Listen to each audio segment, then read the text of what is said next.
नमस्कार साथियों, विकास concept classes में आपका स्वागत है।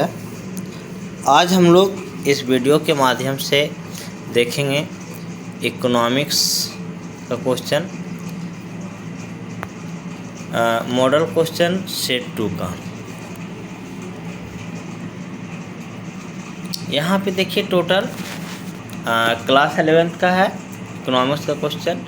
टोटल आपका क्वेश्चन की संख्या 19 है, ठीक है, जो कि ग्रुप ए का जो क्वेश्चन होता है वो अति लघुत्तरीय प्रश्न है, जो कि प्रत्येक 2-2 नंबर का होता है। इनमें किन्हीं 5 क्वेश्चन का उत्तर देना आपको। उसके बाद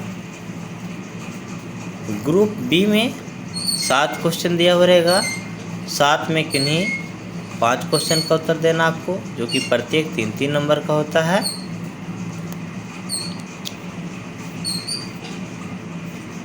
और ग्रुप सी में टोटल 5 क्वेश्चन रहेगा, 5 में किन्हीं 3 क्वेश्चन का आपको उत्तर देना है, जो कि प्रत्येक 5-5 नंबर का रहेगा। तो इस तरह आपका टोटल 40 नंबर का क्वेश्चन है। ये आपका टोटल क्वेश्चन दिया हुआ है 19 तक। अब हम लोग प्रत्येक क्वेश्चन का आंसर से एक्सप्लेन कर लेते हैं, इसके आंसर को देखते हैं, समझते हैं। हम लोग आंसर देखते हैं। पहला सेशन ए का क्वेश्चन नंबर 1। तो ये क्वेश्चन नंबर 1 है, एक छात्र के द्वारा 4 विषयों में प्राप्तांक 10, 20, 15 और 5 है। माध्य प्राप्तांक ज्ञात कीजिए। तो देखिए आपका टोटल ये जो माध्य का फार्मूला होता है वो क्या होता है, सभी संख्याओं का योग बटा संख्याओं का संख्या। तो टोटल यहाँ कितना संख्या है देखिए, तो 4 है ना, 10, 20, 15, 5। ये सबको क्या करेंगे, हम ऐड कर देंगे, ठीक है। क्या करेंगे, ऐड कर देंगे और जितना संख्या रहेगा उससे भाग दे देंगे। तो टोटल ऐड करने के बाद आपका आ गया 50/4, इसको भागा देंगे तो कितना हो जाएगा 12.5। ये आपका हो गया आंसर। क्वेश्चन नंबर 2, लॉरेंज वक्र क्या है।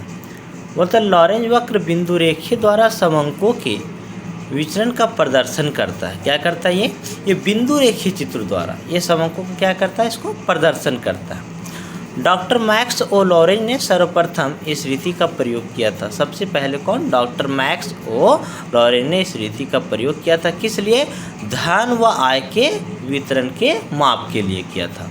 अतः उन्हीं के नाम पर इसे लॉरेंज वक्र के नाम से जाना जाता है। नेक्स्ट क्वेश्चन नंबर 3, आधार वर्ष को परिभाषित कीजिए। तो देखिए जब हम लोग इंडेक्स नंबर बनाते हैं तो वहाँ पे एक आधार वर्ष माना जाता है, एक चालू वर्ष। तो आधार वर्ष क्या होता है, मतलब बेस ईयर। आधार वर्ष वह वर्ष होता है जिसकी तुलना चालू वर्ष की कीमतों से की जाती है। मतलब सपोज दैट मान लिया अभी 2022 है और 2020 का मूल्य दे दिया, तो 2020 को अगर आप आधार वर्ष मानते हैं तो 22 इसका तुलना करना कि 22 की तुलना में 20 का मतलब कितना अधिक को उसका वैल्यू था या तभी कम है, क्या उससे तुलना किया जाता है आधार वर्ष के मूल्य को किससे, चालू वर्ष के मूल्य से। क्वेश्चन नंबर 4 है, निर्धनता निवारण के लिए सरकार द्वारा चलाए गए एक कार्यक्रम के नाम लिखना। देखिए आपको तो जैसा मालूम है कि भारत एक गरीब देश है और इसके लिए हर समय समय पे सरकार द्वारा तरह तरह की योजनाएं लागू किया जाता है। उन्हीं में से एक योजना का आपको किसी के नाम लिखना है, तो एक योजना हम लोग लिखते हैं। उस योजना का नाम है महात्मा गांधी राष्ट्रीय ग्रामीण रोजगार गारंटी अधिनियम 2005। नेक्स्ट है मानव पूंजी निर्माण के एक स्रोत का नाम लिखिए। देखिए मानव स्वयं एक पूंजी, जैसे कि आपको मालूम है भूमि, श्रम और पूंजी कोई वस्तु को उत्पादन करने एक स्रोत है, उसी तरह मानव भी एक बहुत बड़ा स्रोत है। मानव स्वयं एक पूंजी है और इस मानव एक बेहतर पूंजी कब हो सकता है, जब उसका शिक्षा अच्छा हो, स्वास्थ्य का स्थिति अच्छा हो, कौशल विकास ये सब सही हो, तो वो उतना बेहतर बनेगा, आप उससे उतना बेहतर काम ले सकते हो, वो उतना अच्छा काम कर सकता है। तो मानव पूंजी निर्माण की प्रमुख स्रोत क्या जाएगा, शिक्षा में निवेश। आप जितना ज़्यादा उसके प्रति खर्च किया जाएगा शिक्षा के प्रति, उतना ज़्यादा डेवलप रहेगा उसका दिमाग। नेक्स्ट है नाबार्ड की स्थापना कब हुई। तो नाबार्ड की स्थापना 12 जुलाई 1982 ईस्वी को हुआ था। कब हुआ था, 12 जुलाई 1982 को। नेक्स्ट क्वेश्चन नंबर 7 है, द ग्रेट लीप फॉरवर्ड नामक अभियान किस देश में शुरू किया गया था? ये चीन में शुरू किया गया था। कब किया गया था? 1958 ईस्वी से।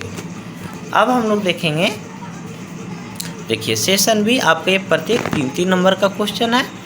सेशन बी का क्वेश्चन नंबर 8, माध्यिका के 2 गुण और 2 दोष को लिखना है।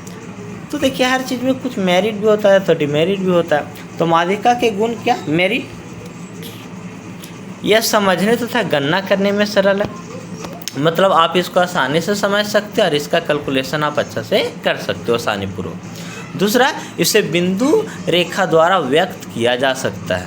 और इसका दोष है, माध्यिका ज्ञात करने के लिए आंकड़ों को बढ़ते हुए अथवा घटते हुए क्रम में व्यवस्थित करना जरूरी है, जो कि एक कठिन समस्या है। देखिए जब आप मेडियन बनाओगे माध्यिका को, तो इंडिविजुअल श्रेणी में जब वो क्वेश्चन दिया हुआ रहता है तो संख्या को सबसे पहले हम लोग बढ़ते क्रम या घटते क्रम में व्यवस्थित करते हैं, असेंडिंग ऑर्डर या डिसेंडिंग ऑर्डर में।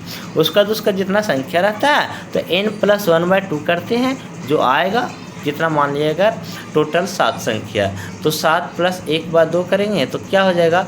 8, 8 को 2 से भागा देंगे 4, तो चौथा संख्या हो जाएगा। तो ये आपका दोष है। अब उतना करना तो एक कठिन काम है। दूसरा, यह श्रेणी के सभी आंकड़ों पर आधारित नहीं होता, जितना वहाँ संख्या आया वो आपका आंसर हो जाए, सब संख्या के पे ये आधारित नहीं होता है। ये दोष हो गया इसका।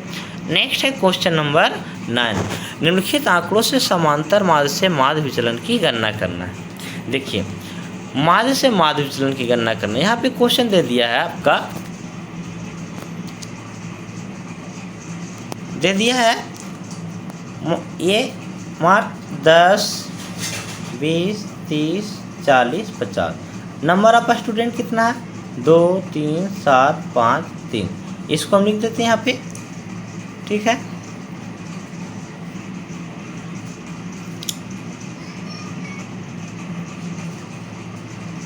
ये आपका हो गया, x ये दे दिया, f दे दिया। तो सबसे पहले देखिए हमको बनाना है क्या?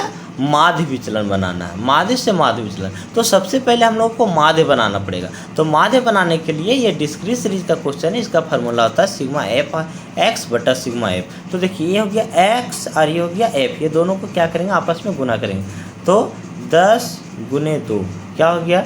20, 20 दिया 60, 30 को 7 से 210, 40 को 5 से हो गया 200 और 50 को 3 से हो गया 150। अब ये जो संख्या टोटल जोड़ने के बाद कितना हो गया? 640। अब यहाँ पे देखिए माध्य का फार्मूला, तो 640 और बटा सिग्मा एफ कितना आया? इसको जोड़ने के बाद 20 आया। तो 640 को 20 से भागा देंगे तो कितना हो गया? 0 0 कैंसिल, 32 दूनी 64। ये हो गया माध्य का वैल्यू। माध्य का वैल्यू कितना हो गया? 32। अब यहाँ पे देखिए सबसे पहले हमको क्या? dx निकालेंगे, डी माध्य। तो इसका फार्मूला होता है x माइनस माध्य। तो x माइनस माध्य मतलब जितना x वाला ये जो संख्या है ना, उससे सभी में 32 को माइनस करो। तो मतलब 10 - 32 - 22, 20 - 32 कितना? -12। इस तरह टोटल निकालेंगे। तो देखिए यहाँ पे आपको बताया गया था माध्य विचलन में यहाँ पे प्लस और माइनस नहीं देखा जाता, मतलब अगर माइनस में फिर भी प्लस में लिखना, प्लस है तो प्लस में है। तो 22 का 22, 12, 2, 8, 18 हो गया। अब यहाँ पे फार्मूला होता है माध्य विचलन का सिग्मा एफ डी माध्य बटा सिग्मा एफ। तो यहाँ पे देखिए जो डी एक्स निकला है ना, इसको एफ के साथ गुना कर दिए। ये जो आपका एफ यहाँ पे दिया हुआ था फ्रीक्वेंसी, इसको यहाँ पे गुना कीजिए। तो 22 दूनी 44, ये आपका हो गया। और यहाँ पे हो गया 3 को फिर 12 से गुना करेंगे, 12 × 36, इसी तरह गुना कीजिए। 7 दूनी 14, 5 × 40 और 18 × 54। टोटल जोड़ने के बाद कितना हो गया? 188, मतलब 188 हो गया। तो यहाँ पे फार्मूला क्या है? सिग्मा एफ डी माध्य बटा सिग्मा एफ, या तो आप एन भी लिखते हैं, एन यानी संख्या। टोटल कितना? 20। तो 188 को आप 20 से भागा दे दोगे तो क्या हो गया? 9.4, यानी आपका आंसर हो जाएगा 9.4। आप इसका स्क्रीनशॉट ले लीजिए। नेक्स्ट है देखिए क्वेश्चन नंबर 10, निम्नलिखित आंकड़ा से x और y के मध्य सहसंबंध गुणांक की गणना कीजिए और उनके संबंध पर टिप्पणी कीजिए। देखिए यहाँ पे आपको बनाना है कोरिलेशन। तो कोरिलेशन में यहाँ पे 2 पद जरूरी होता है, एक x दे दिया है और दूसरा आपका y दे दिया है। तो यहाँ पे हम लोग क्या करेंगे ना, सबसे पहले x दे दिया है x में क्या है 1 2 3 4 5, यहाँ पे इसका माध्य निकाला जाता है सबसे पहले। तो टोटल जोड़ने के बाद आ गया 15, 15 को जितना संख्या मतलब 5 संख्या 5 से भागा देंगे कितना हो गया 3। अब यहाँ पे क्या करना है, यहाँ भी dx निकालेंगे, इसका फॉर्म होता है x माइनस वन, मतलब 1 में 3 गया -2, 2 में से 3 गया -1, ये टोटल हो गया -2 -1 0 1 2। अब क्या करेंगे, इसको इसी का स्क्वायर कर देंगे, तो 2 का स्क्वायर 4, 1 का स्क्वायर 1, 0 का 0, 1 का 1, 2 का 4। अब इसी तरह आपका y टोटल यहाँ पे दे दिया, y 3 4 6 7 10 यहाँ तक दे दिया, टोटल जोड़ने के बाद आया 30, और सिग्मा इसका y माध्य निकालेंगे तो 30/5, टोटल जोड़ने के बाद 30 आया और संख्या 5 है तो 5 6 आ गया। अब इसका dy निकालेंगे तो y माइनस y माइनस मतलब समय अब घटाइए, 3 में 6 गया -3, 4 में 6 गया -2 और ये 6 में 6 गया 0 1 4। अब इसी का स्क्वायर कर देंगे, टोटल स्क्वायर करने के बाद लास्ट क्या करेंगे dx dy। देखिए ये जो dx का संख्या आता है ना और ये dy के साथ क्या करना है गुना कर देना, तो -2 गुने -3 कितना आ जाएगा माइनस माइनस प्लस 3 दूनी 6 और यहाँ पे हो जाएगा 2 एकम 2 माइनस माइनस प्लस और ये 0 का 0 1 को 1 से 1 और यहाँ पे हो गया ये 4 दूनी 8, टोटल आपका हो गया जोड़ने के बाद 17। अब यहाँ पे देखिए इसका फार्मूला होता है कोरिलेशन का, r बराबर sigma dx dy by root under sigma d square x into sigma d square y। तो ये हो गया 17 बाय d स्क्वायर कितना, ये 10 हो गया और ये टोटल आपका हो गया 30, तो 10 को 30 से गुना करेंगे आ गया 300। अब यहाँ पे क्या करेंगे, इसका वर्गमूल निकाल दीजिए 300 को और जो आएगा उसको 17 से 17 में भागा दे देंगे, तो टोटल आपका आंसर हो जाएगा। देखिए 17 को 17.32 से भागा दिए तो आपका r बराबर हो गया +98, मतलब इसका कैसा संबंध है, तो धनात्मक संबंध है। इस तरह आपका टोटल क्वेश्चन 10 तक। अब हम लोग देखते हैं क्वेश्चन नंबर 11। क्वेश्चन 11 में दे दिया है सूचकांक के कोई 3 लाभ बताना। कितना लाभ बताना है, 3। तो सबसे पहला लाभ मुद्रा के मूल्य की माप। सामान्य मूल्य स्तर में होने वाले परिवर्तनों को मापने के लिए सूचकांकों का प्रयोग किया जाता है। किस लिए किया जाता है, मुद्रा के मूल्य के माप के लिए। दूसरा होता है आर्थिक स्थिति की तुलना। बोलता है रहन सहन संबंधी सूचनाओं की तुलना करके समाज के किसी वर्ग के रहन सहन में होने वाले परिवर्तनों का अनुमान लगाया जा सकता है। जैसे एक दूसरे से तुलना, अब समाज में तो हर तरह के लोग रहते हैं, सब एक जैसा तो नहीं है। अब उससे हम लोग तुलना कर सकते हैं कि कौन किसके तुलना में अमीर है, कौन गरीब है, किसका रहन सहन बहुत अच्छा है, किसका खराब है। नेक्स्ट है मजदूरी निर्धारण में उपयोगिता। सूचकांक वास्तविक आय में होने वाले परिवर्तनों का सूचक होता है, तब मजदूरी व वेतन के निर्धारण में इससे बहुत अधिक सहायता मिलती है। तो मतलब क्या परिवर्तन हो रहा आपका मजदूरी या आय में, जैसे पहले आप क्या कमा रहे थे अभी क्या कमा रहे, पहले 10,000 मान लो अभी 15,000, तो एक परिवर्तन हो गया। तो ये परिवर्तनों का माप करने में सहायता करता है। तो ये आपका हो गया 3 पॉइंट सूचकांक के कोई 3 लाभ। नेक्स्ट क्वेश्चन निरपेक्ष एवं सापेक्ष निर्धनता में अंतर स्पष्ट करना। तो देखिए निरपेक्ष निर्धनता का तात्पर्य निर्धनता के लिए निर्धारित की गई न्यूनतम आवश्यकताओं से, मतलब आपकी कितना जरूरी है।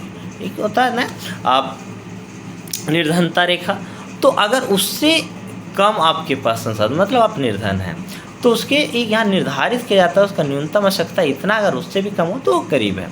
जबकि सापेक्ष निर्धनता का तात्पर्य कहता है असमानता तथा वितरण से। तो ये असमानता मतलब क्या सब लोग एक जैसा, क्या यहाँ पे तुलना मतलब करना कि मान लीजिए कि राम नाम के एक व्यक्ति जो महीना का अगर 20,000 कमा रहा है और श्याम नाम का व्यक्ति अगर है जो महीना का 15,000, तो हम लोग एक तुलना करेंगे, राम से तुलना करेंगे श्याम से, तो श्याम बोलेगा नहीं हम इससे गरीब है क्योंकि मेरा इनकम 15,000 है और इसका 20,000 है। दूसरा पॉइंट हो जाएगा निरपेक्ष निर्धनता का अभिप्राय उन लोगों की संख्या से जो निर्धनता रेखा से नीचे रखते हैं। मतलब हम लोग बोलते हैं ना कितना लोग हमारे यहाँ गरीब है क्योंकि कितना ये निर्धनता रेखा से नीचे है।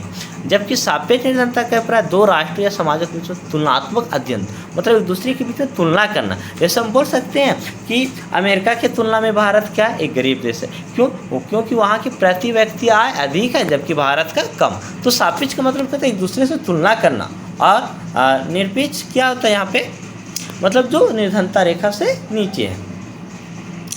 नेक्स्ट क्वेश्चन नंबर 13, कृषि विपणन से आपका क्या अभिप्राय है। तो देखिए कृषि विपणन का अभिप्राय क्या होता है, मतलब कृषि संबंधित कार्य, मतलब वस्तुओं को उत्पादन से लेकर के उपभोक्ताओं तक पहुंचाने के लिए जितना भी काम होगा वो सभी कृषि विपणन के अंतर्गत आता है।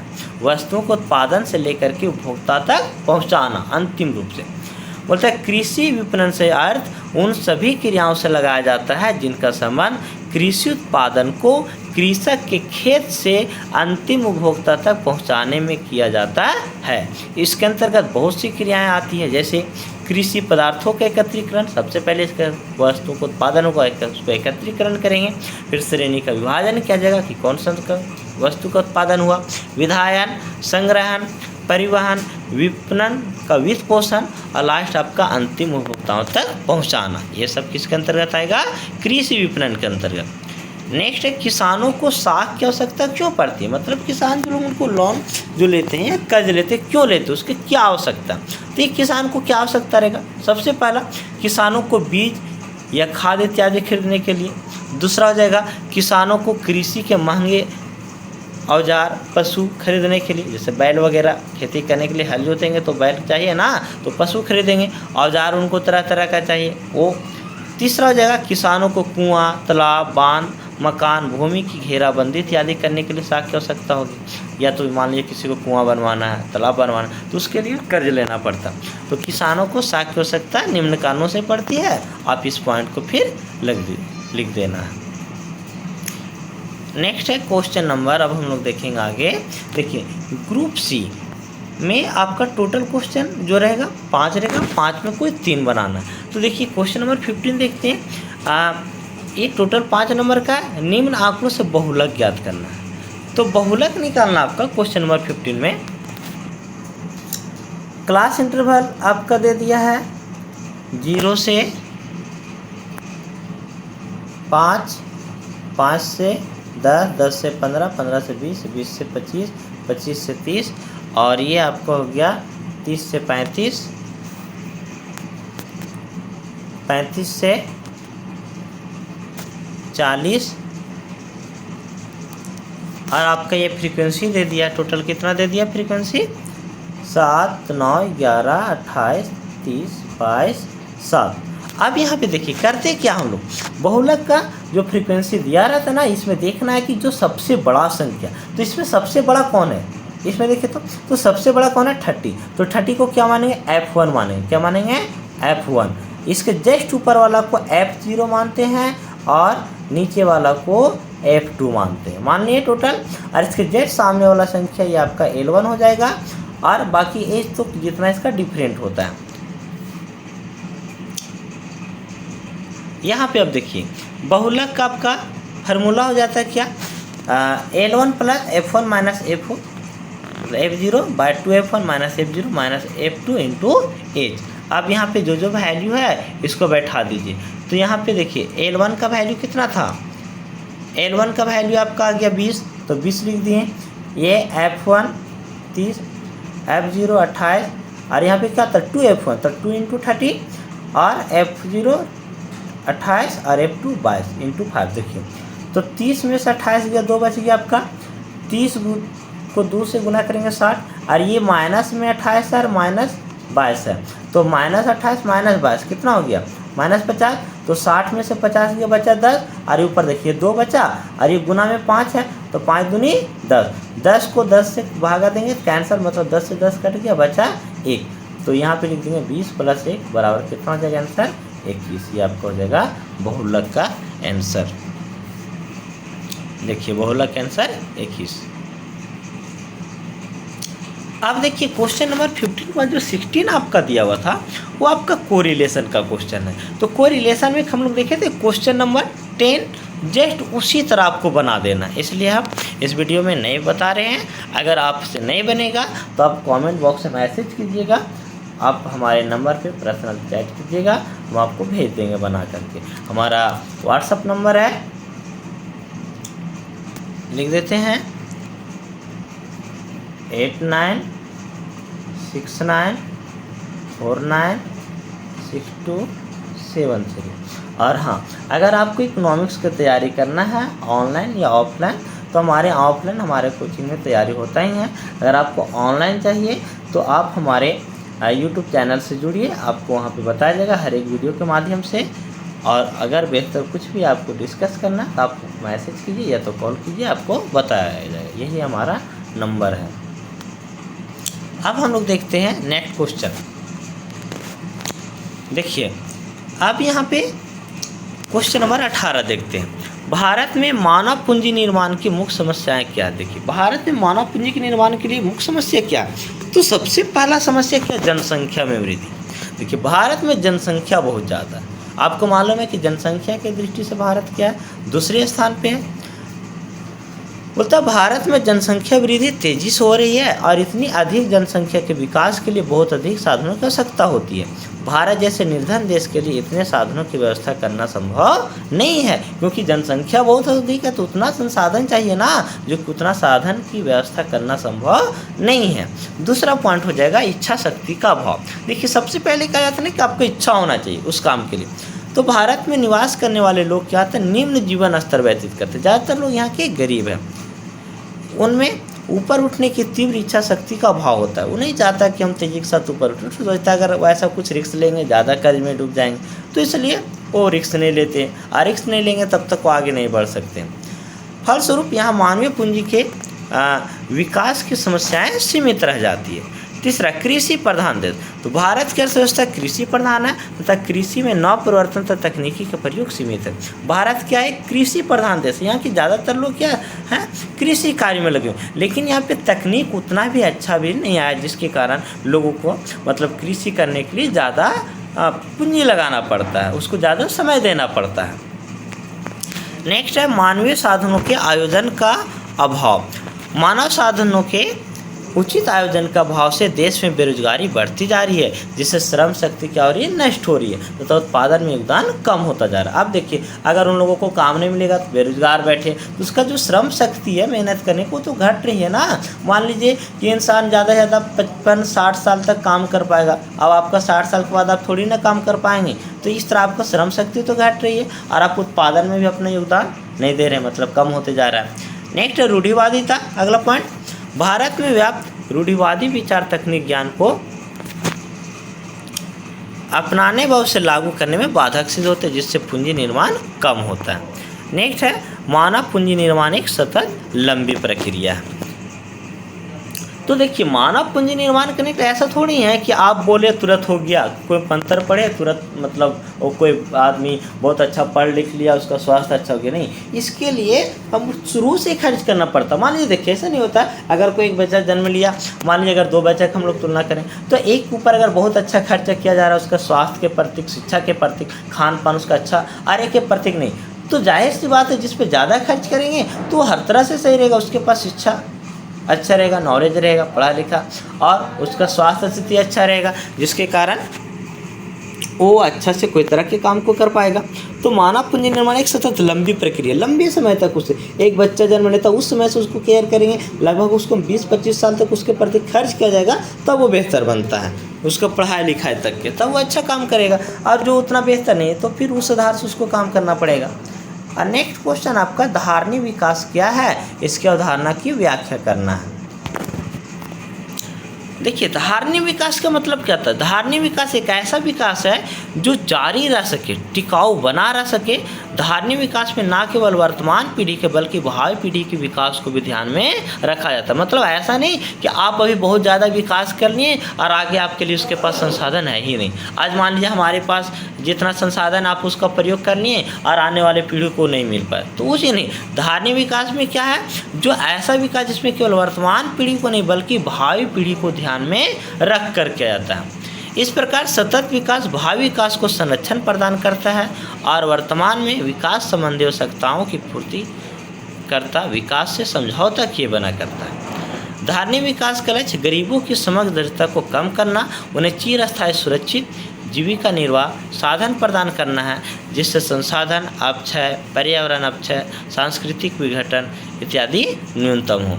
धारणीय विकास का सभी निर्धनों की बुनियादी आवश्यकताओं की पूर्ति करना, मतलब जो गरीब लोग हैं उनका कितना जरूरी है बुनियादी आवश्यकताओं को पूर्ति किया जाता है। सिंपल आपको देखना है क्या, धारणीय विकास एक ऐसा विकास जिससे मतलब केवल वर्तमान नहीं बल्कि भविष्य की पीढ़ी को भी ध्यान में रख करके जब विकास किया जाता है तो इसको धारणीय विकास कहा जाता है।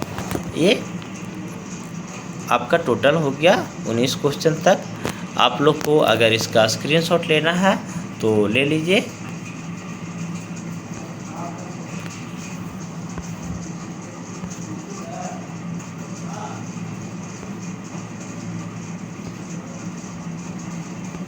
आपका टोटल